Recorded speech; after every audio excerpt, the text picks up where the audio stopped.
Welcome to the Balance Code Podcast, a place for high achievers to step outside the hamster wheel of day-to-day life and start learning tools for more balance. I'm your host, Katie Russler, and I will be guiding you on this journey of discovering your balance code. Hello, everyone. Welcome back to the podcast. Today, I have Chiara von der Goltz, and we're going to be talking about the impact of holding our breath. Now, that might seem like a weird title for a podcast, but you're probably holding your breath more than you realize, and we need to talk about the impact of it. So, Chiara, thank you so much for being on the Balance Code podcast. Please share with the community who you are, what you do, and where you're doing it from right now. Because if you're watching the video, guys, you're seeing there's like a plant growing in the background and there's like trees, and it looks like she's in a tree house. So, Chiara, you got to fill us in. Tell us about yourself. Yes, hi. I am in a treehouse right now in the jungle in Tulum, Mexico, in an eco village overlooking a beautiful cenote. But I'm so happy to be here talking with you about this because I'm a body embodiment coach. I do a lot with somatics and biohacking. I do sound healing and coaching as well. And so this is one of my favorite things to talk about. This is always how I start and finish a sound bath, and it is with breathing and specific ways to breathe. Because when you are conscious about your breathing, what happens is your parasympathetic nervous system gets some love, your heart rate gets some love. We've seen measured performance in athletes when they focus on their breathing. And I grew up as a musician, which is why I do sound healing now. And breathing is actually what started this whole thing for me. So I'm so happy to be here and talk to you about it. Excellent. Let's start from the beginning about what's the difference between our sympathetic nervous system and our parasympathetic nervous system, and maybe put it in words that the everyday listener can understand. Absolutely. So your sympathetic nervous system, it's going to be, well, the difference really is one is going to be a fight, flight, and freeze response. A lot of times we are in this place and it was fine when we were hunter gatherers, all this, that was helpful. But right now, we're not doing that. We don't need the high cortisol response it elicits. We don't need any of this. And yet we find ourselves in this state a lot. So, what we really want to do is turn our parasympathetic nervous system on a lot more than it is, and that's our rest and digest. What happens when we do this is we get a lot of cellular regeneration, our hormones are balanced, and we hear hormones balance a lot in regards to weight, in regards, especially to women's health. But really, everybody needs better hormone health usually.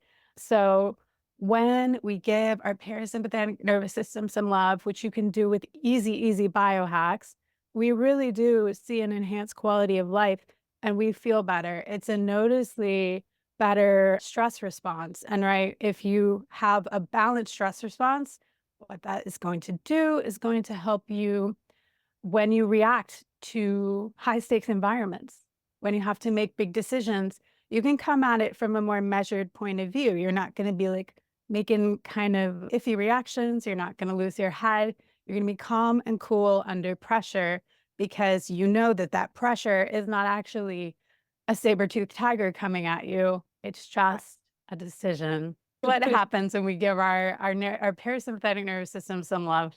Yeah. Why do you believe, as a culture, as a society, a whole, we're holding our breath so much and we're not breathing properly? So what it comes back to is we haven't been taught. So I grew up as a classical singer and I got into sound healing a couple decades later. I realized that my whole singing career, which started as a child and ended in my early 20s, was what got me through kind of a tough life. And what I was doing was oxygenating myself constantly in trained ways. And then I realized, like, okay, this is actually a healing technique, all these things. So that was a blessing to me to have that in my life. If I didn't have that in my life, I'm not exactly sure how I would have fared. So, why we're holding our breath is because, for the most part, we're not trained to breathe, we're moving fast, right? We're not just trained to sit and like kind of ground ourselves and focus before we move on to the next thing. We've created our own saber-toothed tigers, and we haven't put these things into perspective, which is important. And it actually does help your performance with sound healing, with a lot of these biohacking, somatic meditation techniques. Where we see them a lot, we don't hear it talked about as much. We see them in high performance athletes who are under stress constantly, but also they're not taught to breathe properly either. They're kind of taking short bursts of breath often. And so, for the most part, our society has kind of trained us into quick responses, which elicits that short burst of breath and the breath holding. So, unless you were trained to do it, trained to slow down before you move to the next step, you're holding your breath usually. Yeah, and I find with my clients who are going through depression or anxiety, or like you said, you got a lot on your plate and you're go, go, go. If you don't stop and go breathe, you're probably doing it at such a short and like you said, the kind of pace that it's adding stress to your system. It's actually compounding the problem. And so walk us through what a real actual deep breath looks like. I would love to. Okay. For a deep breath, you're going to want to connect to your belly. It's called your diaphragmatic breathing. It's a muscle kind of right near your sternum. And you can breathe in through your nose and out through your mouth.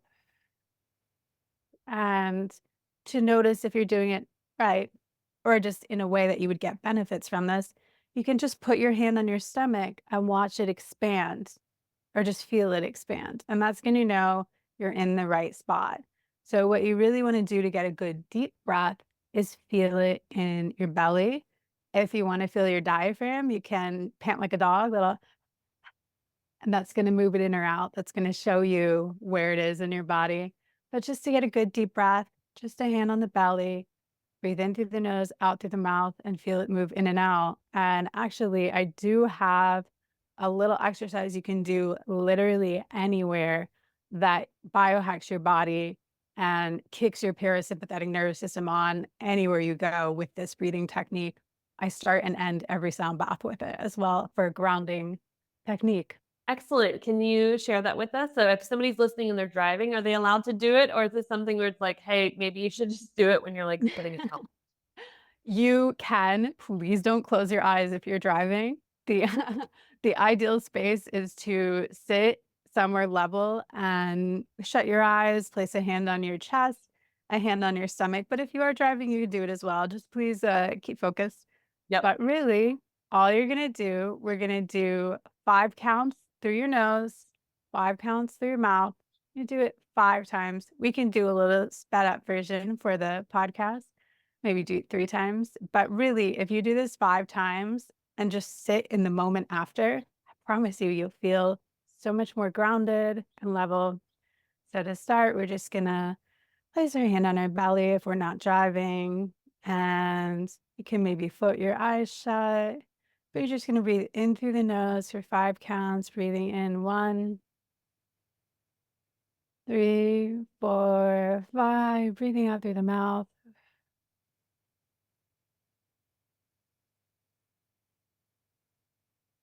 In through the nose, 1, 4, 5, out through the mouth,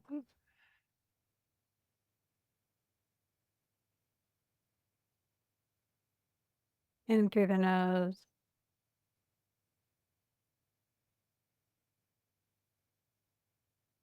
out through the mouth.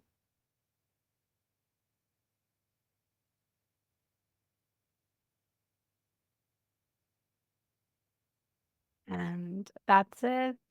How Very do you nice and feel? easy to do. You like you said, you really can do that if you're in your cubicle at work or at a desk or even standing. I can imagine if you were, like in the grocery line, and you're like, Yeah, let me just hold on a second, take some deep breaths. yeah, You can do that. anywhere, anywhere really. Just find a little pocket and go for it. The ideal is 5 rounds of that, but 3 also is just gonna make you feel more grounded. What it does is it actually stimulates your vagus nerve, which is what's really at play in your parasympathetic nervous system and all the responses associated with fight, flight, and freeze as well in your sympathetic nervous system. You've brought up the word biohacking a few times, and I know my listeners. They're like, "Wait, what was that? Tell me about that." So, because anything that's hacking and simplifying and getting faster to the end result, my listeners like to hear about. So, share with us a little bit when it comes to biohacking and our parasympathetic nervous system, helping us to calm down. Yes. Okay, so that's one of them, right? If you just practice that, you know that you already feel more grounded, more relaxed.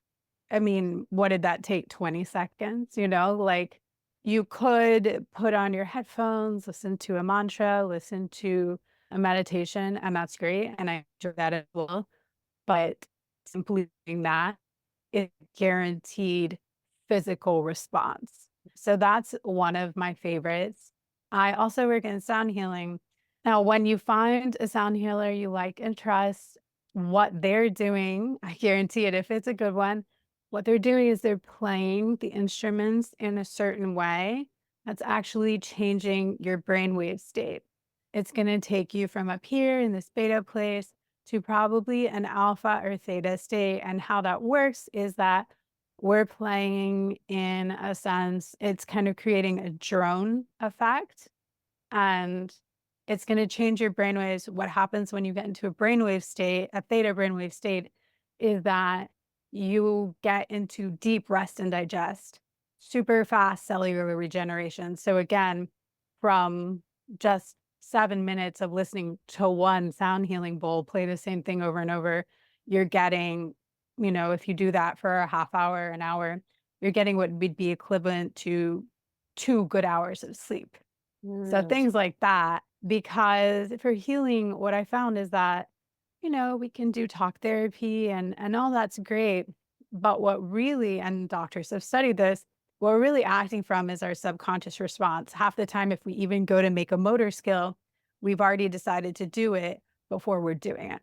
So when you kind of tap into things on a subconscious level, you can really experience deep, deep healing just quicker. And we see that like with a measured response. Though that's one of the things I love about sound healing. I'm absolutely spiritual and I do psychic readings, all this. But with sound healing and certain things in a biohacking sphere, right, we've measured the benefits of the reduced heart rate. We've measured the brainwave state changes, and it's all just a little bit of A plus B equals C. And we've measured, especially, like I said, on athletes, the improvements in their times as well, in accordance to how long they've been listening to these things. So I absolutely love the biohacking results from these practices. Yeah, I remember my mid-20s, I did neurofeedback, and I remember them asking, "Do you want us to put you in a theta state?" And they put on these headphones and, like, darken you had to put something over your eyes, and it was just warm, they wrapped me in a blanket, and I was laying in this recliner, and the sounds were so soothing and put you in such a state of relaxation that they're like, "It's okay if you fall asleep. Don't worry, we'll wake you up." But, and I've done theta healings as well. It just puts you in this state. So listening to the sound bowls, to listening to like anything, if you go on YouTube and like, let me like Google search this or whatever, don't theta state when you're at work. I'm sorry. Don't theta like maybe when you're laying in bed, when you've got time on the couch, that's when you want to explore those types of frequencies and things because it is amazing how deeply it relaxes you. And you're not focused, it's not like take deep breaths in or you're not talking to them. You're literally Mhm. playing these sound bowls and just at a certain way that it goes and your mind can just thank you. Like, thank you. I Yeah. can turn off now. It's It's beautiful. literally like a switch is flipped, and Yeah. some people will get a little upset. They'll be like, "I fell asleep. I didn't get the full experience." Half the time, you're not even actually asleep. Your brain literally just kind of hit the switch for a minute, and you'll notice because a lot of times you wake up right after it's over. Wake up. You weren't actually asleep. You were doing this deep, deep regenerative, restorative thing So your body is actually super grateful. And you will find a lot of times you'll either feel really relaxed after or even really energized after. Yes, definitely. This is beautiful. So that's some great biohacking. So looking at one, how we breathe and taking that time to do the breath the way you taught us. And second, looking at how the sound bowl healings and really in that theta state can, you said it, 30 minutes can feel like 2 hours of deep restorative sleep. Yes, please. Thank you. I'm up Yeah. for that. I love that. Yeah. And if you're a work from home person or if you just have a little bit of a private area, if you do that vagus nerve breathing once a day, just before you go into a little bit of a high stress environment, I would be interested to see how you find yourself breathing through the rest of your day. Because just by breathing in a deeper, more connected way, right, that's going to send more oxygen through your body, more oxygen into your cells. You're going to feel better, the systems in your body are going to work better. A lot of the biohacking is cellular love and cellular regeneration. So I would be so interested to kind of see how just incorporating the 5 little breaths once a day affects the rest of your day. Yeah, definitely. Hey there. I wanted to take a moment to interrupt this interview to share with you a resource I have for you. Do you find that you and your partner struggle to set goals together? No, I'm not talking about cleaning out the garage or finally filing taxes, but to actually set goals about your relationship. Well, I have the couples goal setting workbook just for you and your partner to help you start getting more focused on building your relationship rather than getting the to do list items off of your household tasks. So, check down in the show notes for the couples goal setting workbook and make sure you take some time out in the coming weeks to use it and start to build a stronger relationship together through setting goals that you're both excited about. What about those who are listening who have things like asthma, stuffed up nose because of a cold, things like that, where the deep breathing either is hard, it can lead to coughing, it can lead to issues like that. Is there some times where it's better to do the deep breathing or a different way of doing the deep breathing? Or do you have any tips for those who might struggle with breath work? Yes, let me think about this. Well, if it's stuffed up nose, I do love kind of a saline solution neti pot situation and just anything you can do to kind of get it just clear just for the moment. There is also another kind of breathing that I love. It's called vocal toning. A lot of people will say, I don't sing. It's not singing. What you can do is you can essentially just pick a vowel, ah, e, o, you can do it for about 10 minutes and definitely put yourself in a little room for this, even if you just might feel silly. But what you're going to do is you're going to pick this vowel, ah, etc. Take it through with a couple of stops for about 30 seconds to a minute for about 10 minutes. If you have time, you can do this on a couple different vowels for 30 minutes. Just by speaking, we're taking in oxygen. So when you tone, and just when I say tone, I mean saying these vowels, what you're doing is oxygenating. I do this in private sound healing sessions with people. If you do that, what the response is so incredible. People just feel so good. It's like if they could go to an oxygen bar and sit there and just like they feel incredible. And why they feel incredible is because you've taken in oxygen. So it has less to do more with the like, I'm breathing deeply in that way. But what you are doing just by being able to speak and speak a vowel repetitively, you are also oxygenating yourself highly. Yeah, I've also heard of the trick about humming, like just Oh that just yeah. of humming that helps vagal nerve, but also it helps with the congestion too. I try to do that one a little more than the vowel note. I hadn't heard the vowel note one, but the humming, and it is really soothing to hum. Yes. Yes, exactly. So high humming is going to break up stuff up here. We also like to say it breaks up limiting beliefs, but it's really vibrating in this part, in the upper part of your mass, near your eyes, near your forehead. Lower humming, you're going to feel it right in your chest. You will also feel it again in the place in your diaphragm, in that belly kind of area. And we love that for self soothing.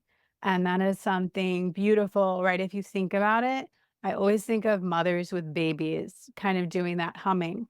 So when we're doing that humming for ourselves, it really is like the deepest kind of nurturing and soothing. Yeah, it's a great self-soother. And I definitely found myself in high stress environments, kind of pick a corner and be like, Yes. Absolutely. Everyone's gonna laugh and start like humming in different places. Or if you hear someone humming, be like, it's all okay. Rub them on the back. You've got this. It's all yeah. okay. Take those deep breaths. Yeah. I think there's so many different ways to soothe ourselves that actually, like you said, really help on the cellular level. And they're so basic, right? It is Hmm. a basic thing for us to make a sound of or singing kind of to ourselves or making those vowel sounds or just taking a deep breath. And we gravitate away from the easy and make it way more complex. I've got to go do this, and this is the way I'm going to relax, and this is how I'm going to de stress. And everything you've shared today is something we can do like every day throughout the whole Yeah. day. This Yeah. isn't Every complex. day, anywhere, no cost, Yes. very low overhead. Yeah. And often for people, they think, well, I don't know if that's really gonna work for me, or I'm not gonna remember. I love setting reminders on my phone at certain hours to do some of these exercises because sometimes you Mhm. need that reminder until it becomes a habit to do that. Like, say you're driving and you stop at a red light, and maybe the red light is the reminder to hum or do the vowel sounds and just practice that out. Or as you're cooking or getting dressed for the day, taking a shower, use what you already have in your normal day-to-day life as the triggers of reminder to practice these things. That deep breath, Yeah. especially in the shower with that moist air, I bet is really like, oh, Oh, yeah, for sure. And also, I love like bookending. This is so interesting. Like, I used to have a really intense anxiety issue. Now I don't, thankfully, and it's beautiful. But for me, it was really about going into spaces with a lot of people. I just felt that very overwhelming. And now knowing what I know about me, like, I'm psychic. Like, a lot of people overwhelm me sometimes. But what's really beautiful is like, I definitely had like high stress corporate jobs, all this, and sitting in my car before going and back into work after lunch, just doing the 5 breaths, anything. So literally, I really like to use it bookending things. Okay, before I go into work, right as I sit in the car, I'm going to do this. Before I, I love my family, but they're kind of crazy, before I go into the house, I'm going to sit or do this. Or maybe I had trouble falling asleep. This is a Some of these tools are great to implement trying to do that, or maybe you want to get into meditation in the mornings, but you don't really have time. Meditation kind of feels boring for you. Just any of these tools you can try it and just see like maybe that's a little thing for you. So yes, I love what you said too. And I also love the idea of like really bookending parts of my day with these things and helping me with transitions into new spaces. yeah. Thank you so much for the tools you've given us, for the practice you've taught us. And I know that these listeners are going to be like, okay, I'm going to make this part of my routine. If they want to learn more from you, hear some of the stuff that you've got recorded and stuff, where do they find you? Absolutely. So my website is cosmicmamacoaching.com. And I'm on Instagram and TikTok at cosmic_mama_CL, which stands for Chiara Luce. And I'm so glad to have shared these tools with you. It's really my joy to do this. Thank you. I will make sure that all of those links are in the show notes so it's easy for you guys to go find her, follow her, listen to this. I just am like, I feel so relaxed right now. Just Good. three breaths and talk about it. You deserve it. You deserve it. We're not Like, supposed to be constantly uncomfortable more than is necessary. So we all deserve these easy, accessible little bits of peace. absolutely, absolutely. Well, enjoy your time in the jungle. And Thank you. to the dear listener, here's to finding our balance code. Thank you for listening to today's episode. I hope you enjoyed it. Take a moment to leave a rating and a review on your favorite podcast platform. That helps other listeners just like you to find this podcast too. Want to connect and learn how we can work together? Check out the links in the show notes below. Discovering your balance code doesn't have to be a one-person journey. You can have a team, and I'd love to support you. So, here's to finding our balance code.